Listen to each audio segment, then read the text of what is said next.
त्याच्या आगमनाच्या त्यामुळे त्यांना कुठे गैरसोय. सन्माननीय सर्व लोकप्रतिनिधी यावेळेस निवडून आलेले आहेत. आपल्यामध्ये महानगरपालिका, वाहतूक पोलीस, लोक पोलीस सांगू इच्छिते की आपण गोंधळून जातो. त्यामुळे एक नंबर असं यावेळेस नवीन सिस्टम पोलीस स्टेशनचे पोलीस इन्चार्जांचं समिती मंडळ आहे, तिथे सुद्धा त्यांचं लक्ष असते.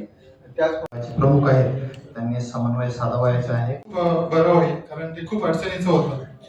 मूर्ती विसर्जनासाठी तलावावरती घेऊन जातो तेव्हा तलाव सडक. परंतु माझं अजून याच्यापेक्षा थोडंसं काय आता गणपती उत्सव अशा आहे की आत्ताच मुंबईमध्ये पार पडाल हीच आमची अपेक्षा आहे. एवढंच मी सांगतो. सर्वांचं या ठिकाणी मी स्वागत करू. आजच्या बैठकीला आपण पालिकेला मी अगोदर पण सांगितलं की आपले जे काही नवी मुंबईचं बाजूला एक सिडकोचं मैदान आहे, सेक्टर 21 तुर्भे. पीओपी बॅन करणार आहोत. त्यावेळी आम्हाला असं वाटलं मोठी मंडळ आहे, तिथे सुद्धा त्यांचं लक्ष असते. त्याच समन्वय ठेवून काम करत आहे, त्या म्हणजे आपल्या पोलीस स्टेशनचे पोलीस इन्चार्जांचं त्याच्या आगमनाच्या खूप खूप शुभेच्छा देतो. गणेशोत्सव आणि नवरात्री उत्सवाची पूर्वतयारी बैठक जी आहे ती आयोजित करण्यात आली होती. आता 14 सप्टेंबर गणेश उत्सव सुरू होतोय आणि 11 ऑक्टोबर पासून नवरात्रोत्सव. तर त्या संदर्भात आढावा बैठक पूर्वतयारीसाठी आयोजित केलेली होती महानगरपालिकेमध्ये, ज्याच्यामध्ये आयुक्त, सी साहेब, विविध विभागाचे अधिकारी, आपले पोलीस दल असेल, अग्निशमन विभाग, MSCB, PWD सगळ्याच विभागाच्या अधिकाऱ्यांना आपण इथं निमंत्रित केलेलं, जेणेकरून आपण कोऑर्डिनेशन करून एक समिती गठीत करू शकू आणि आपत्कालीन व्यवस्थेसाठी आपण प्रत्येक विभागाने एक नंबर देऊन कशा पद्धतीने लोकांना सुविधा देता येतील आणि विविध मंडळांच्या माध्यमातून आलेल्या सूचना आणि त्याच्यावर काय निराकरण करता येईल या संदर्भात ही बैठक आयोजित केली. पाणी कपातीची समस्या आता सध्या सुरू आहे. आपण आता घोषणा केली की पाणी कपात जी आहे ती काढली नाही, ती काढली. नक्कीच आता आपल्या मोरबे धरणामध्ये 93% पाणी आहे, भरलेलं आहे सध्या. अजूनही आपण 100% वर पोहोचलेलं नाही आहेत, पण आता सणासुदीचे दिवस आहेत आणि सोसायट्यांमध्ये गणपतीचं आगमन होईल. प्रत्येकाच्या घराघरात गणपती बाप्पा येणार आहेत. अशा वेळी नक्कीच घरातल्या गृहिणीला सर्वात मोठं जे प्रॉब्लेम असतो ते म्हणजे पाण्याचं.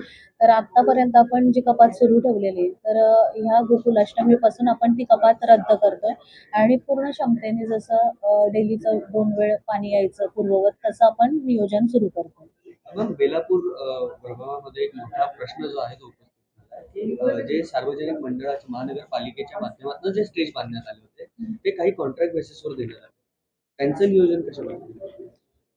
नक्कीच ह्या संदर्भात आता मी प्रशासनाकडून माहिती घेते, कारण जर कॉन्ट्रॅक्ट बेसिसवर दिलं, आता जर एखादे मंडळ वर्षानुवर्षे त्याच जागेवर गणपती बाप्पाची स्थापना करत असेल तर त्या मंडळाला ते त्या 10 दिवसापुरता देण्यात यावं अशीच मागणी मी सूचना देते.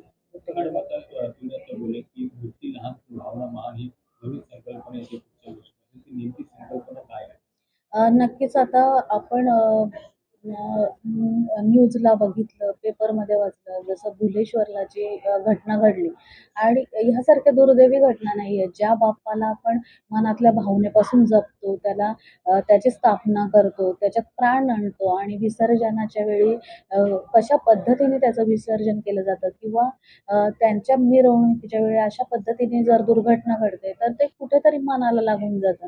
अशा घटना आपल्या नवी मुंबई नको घडायला, असं माझं एक मत आहे.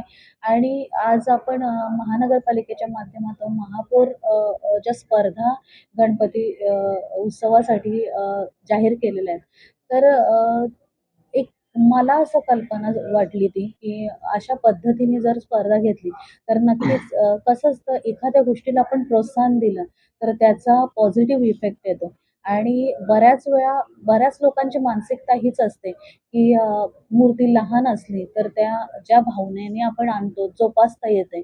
पण एक स्पर्धेचं युग आहे आज.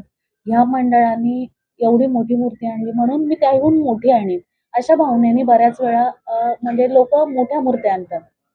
पण ही भावना कुठेतरी आता मनातून पुसायला पाहिजे.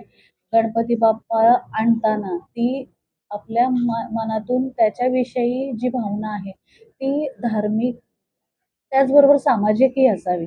म्हणून ज्या पद्धतीने सगळीकडे केलं जातं, की मोठी मूर्ती जास्तीत जास्त मोठी मूर्ती त्याला बक्षीस. तर अशी कल्पना घेऊन येऊ पुढच्या वर्षी आपण, की छोटी आणि सुबक मूर्ती मंडळाची असेल तर तिला बक्षीस देऊया.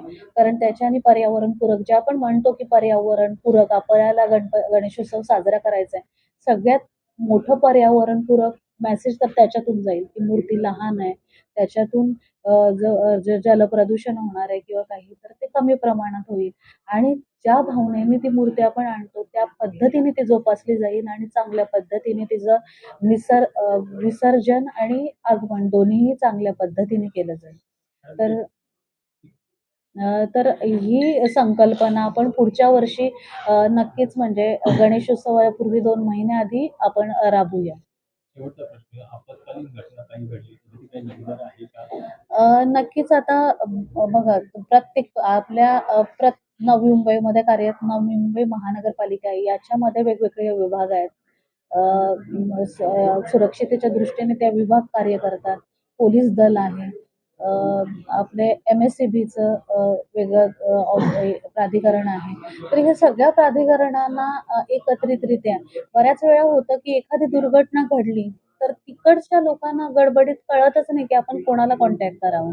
मग अग्निशमन दलाला कॉन्टॅक्ट करावा, की विद्युत विभागाला करावा. ह्या विवंचनेमध्ये बऱ्याच वेळा ती दुर्घटना छोटी दुर्घटना मोठ्यामध्ये मोठी दुर्घटना होते. मग तात्काळ एकच नंबर असा असावा ज्या नंबरवर कॉल केला, की मग त्या माध्यमातून वेगवेगळ्या प्राधिकरणांना कोऑर्डिनेट करून तत्काळ सेवा लोकांपर्यंत पोहोचवली जाईल. म्हणून अशा पद्धतीने नियोजन करावं, की सगळे जे विभाग आहेत एकत्रितरित्या कोऑर्डिनेट करून प्रभागनिहाय जे आपल्या 8 प्रभाग आहेत नवी मुंबईतले, त्या 8ही प्रभागामध्ये एक नंबर फ्लॅश करावा आणि त्यामध्ये एक अधिकारी नेमण्यात यावा.